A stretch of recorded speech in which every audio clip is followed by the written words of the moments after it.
শব্দকুটির শুভ সন্ধ্যা। শব্দকুটি সাহিত্য অঙ্গনের ৬২তম সভায় আমাকে আমন্ত্রণ জানানোর জন্য প্রধান সম্পাদক কবি রোকসানা রহমানকে অনেক ধন্যবাদ। উপস্থিত প্রিয় সুধী, আপনাদের সবাইকে আসসালামু আলাইকুম। আশা করি সবাই ভালো আছেন।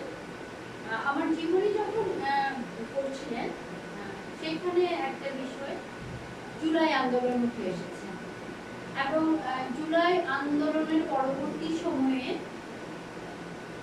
একেবারেই ব্যক্তিগত কথা, কিন্তু এটার একটা তাৎপর্য আছে। আমার একটা সার্জারি হয়ে গেছিল, কিন্তু তার আগেই আমরা ডিসেম্বরে ঘুরে এসেছি।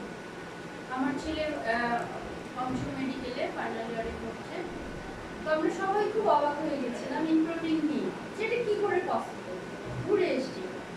তো আমাকে বলছি, মা এই যে সময়টা, এই যে ৪-৫টা মাস, এই সময়টাই হতে পারে কিন্তু তোমার বডিতে একটা কিছু গ্রো করেছে, কারণ তুমি মেন্টালি এতটা ইনভলভ ছিলে এই বিষয়গুলো নিয়ে, এই জন্য এটা তোমার মধ্যে গ্রো করেছে।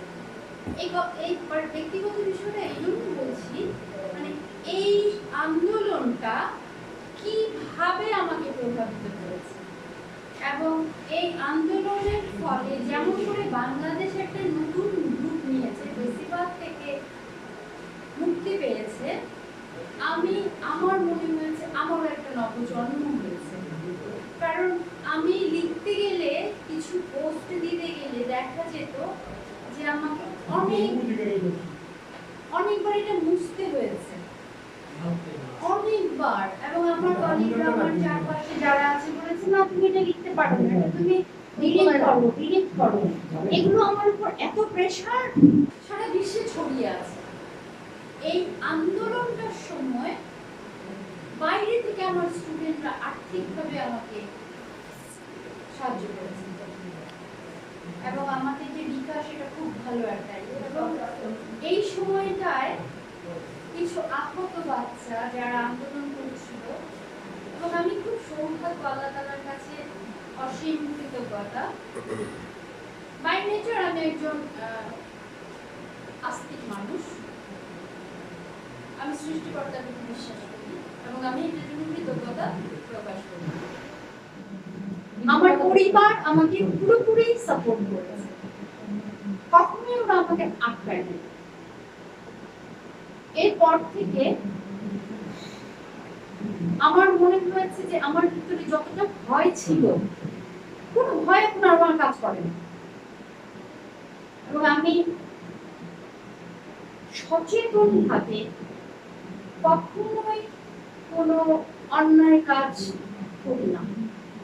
আমি তো হিউম্যান বিং, আমার যদি কখনো ভুল হয়, ইটের পরে ইট, মধ্যে মানুষ ইট, এই মানুষগুলো যেন হিট না হয়ে যায়, এই মানুষগুলোর মধ্যে যেন পারস্পরিক সমস্যাগুলো, কখনো ঘাসের মধ্যে বসে বাদাম খাচ্ছে, কখনো আমি এমন একটা মানুষ, আমার মনে হয় সবাই আমার কাছে ইজি গোয়িং, আমার তার প্রবলেমটা আমাকে বলতে পারে। এবং অনেক সময় হয় যে আমি হচ্ছি একটা কথার ভান্ডার। সো যেটা হয়েছে, আমার মধ্যে অনেকগুলো জিনিস আমি ধারণ করতে পারি, কিন্তু জীবনটা আসলে সত্যি খুব বিস্ময়কর। এবং নারী এই শব্দটায়, আমি নিজে একজন নারী সম্পর্কে একটা কথা আছে, বিধাতা নিজেও খুব হতবাক যে নারীর মন গঠন কি করে। এই নারীকে সংজ্ঞায়িত করা, আমি যখন এই নারীদেরকে নিয়ে কাজ করি, আমি নারী মৈত্রী নামে একটা প্রাতিষ্ঠানিক ভাবে একটা সংগঠনের সহসভাপতি। তাছাড়া ওই যে আমি বললাম, আমার অনেকগুলো সংগঠন আছে, বিভঙ্গ, পঞ্চরত্ন, অর্জন, গল্প, এগুলো অনেক নারী মন্ত্রী, তাই না?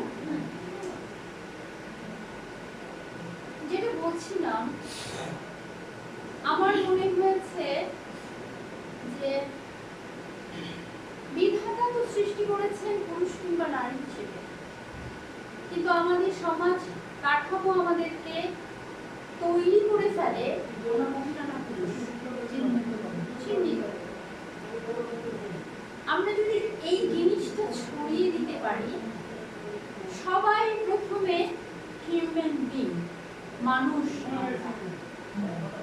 এই একটা ক্যাটাগরি যদি আমরা এস্টাবলিশ করতে পারি, তাহলে সমাজে এই নারী শব্দ, পুরুষ শব্দ, এই শব্দগুলো নিয়ে না